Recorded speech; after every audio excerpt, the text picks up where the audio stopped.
These are cards you should never draft in Aetherdrift, and putting them in your decks will actively hurt your chances of winning. First is Stall Out. Now, 2 mana to tap something down and put 3 counters on it is just not a powerful Magic the Gathering card. However, sometimes this sort of situational card can be buffed by the addition of something like Cycling. However, in the case of Stall Out, the cases where you are actually casting the card are so infrequent that even having the ability to discard it and draw a fresh card is not worth it. It's basically like putting a card in your deck that is simply 2 mana, discard a card, draw a card, which is just really, really weak, and as such, it is not something you should be playing.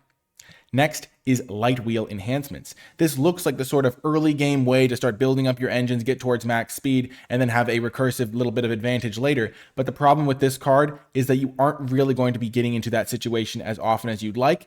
And the fact that your Light Wheel Enhancements has to stay on a creature once it's on it means that oftentimes you'll have to chump attack with your creature if you want to put Light Wheel Enhancements on something else. And overall, it's just very low impact and a relatively weak card that even requires some setup to actually do anything, and you should just leave this one on the sidelines. Next is Ancient Vendetta. This card is not built for limited. There's not going to be a card so impactful that you are going to benefit from spending 4 mana to take copies out of your opponent's deck.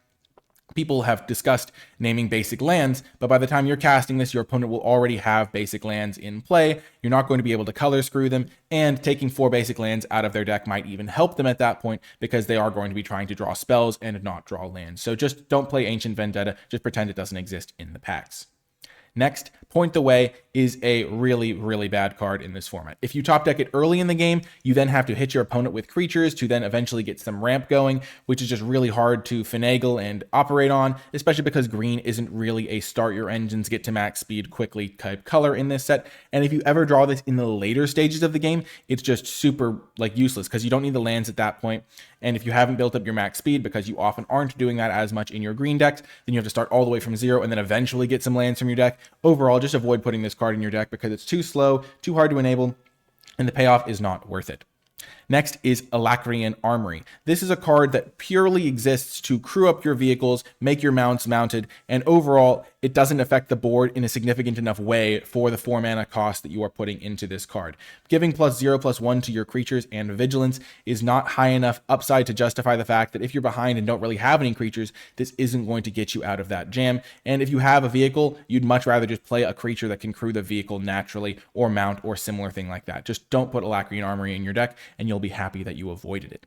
Next is a card in that same vein, Interface Ace, a card that exists purely as a way to crew vehicles and mounts. And the problem is you're not going to have enough vehicles and mounts in your deck where putting a card into your deck simply to crew them is going to be worth it. A 2 mana 0/4 is not a good enough stat line in this day and age of limited Magic the Gathering.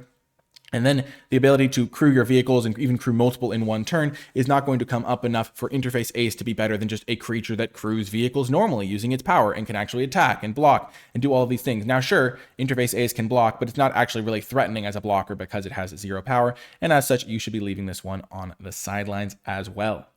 Next is Spell Pierce. This is a card that's great in constructed formats, so it's often easy to think it is great in limited as well. But the problem is that limited is generally based around creatures, so there's going to be many times where this card doesn't do what you need it to do early in the game. Now, there are non-creatures in this set. There are vehicles, there are removal spells, as always. But the problem is that in limited, you'll get to these situations where both players have 6 or 7 lands in play, and Spell Pierce just won't even be able to counter the spells that you want it to counter. So they'll just play a 4-drop creature or a 4-drop vehicle. They'll have 6 mana in play, and you won't even be able to use your Spell Pierce. So those high impact, high leverage turns that are so key and constructed that make Spell Pierce great for 1 mana just don't come up as often in limited. You can just leave your mana up and not be able to counter anything, and as such, Spell Pierce is not a card you should be prioritizing or taking in your drafts. Next is Skybox Fairy. This falls once again into the camp of this card is just bad to cast, and so giving it cycling doesn't fix that problem. Putting a card into your deck that is purely going to be 2 mana, discard it, draw a card, which Skybox Fairy often is not worth it in limited Magic the Gathering these days. And a 5 mana 4/4 creature vehicle that's like not even the easiest to crew because it has crew 2 instead of crew 1 is not worth including either. So the Skybox Fairy is a card you should not be playing.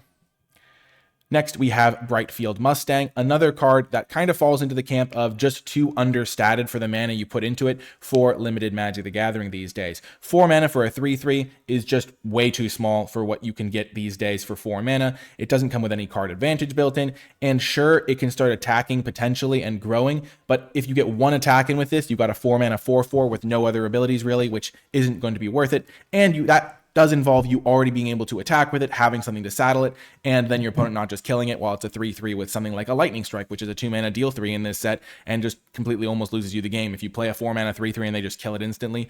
Brightfield Mustang is one of those cards that in other older formats would be potentially playable, but in this era of limited, it's not a card that you can put in your deck without hurting your chances of winning.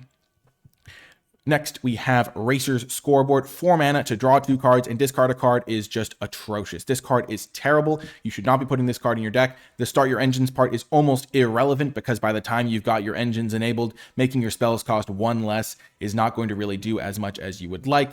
And just 4 mana, draw 2, discard a card is just horrific. So don't put this card into your deck. That's going to do it for this video. I hope you enjoyed it. If you made it to the end, leave hashtag 10traps in the comments section down below, and I'll talk to you next time.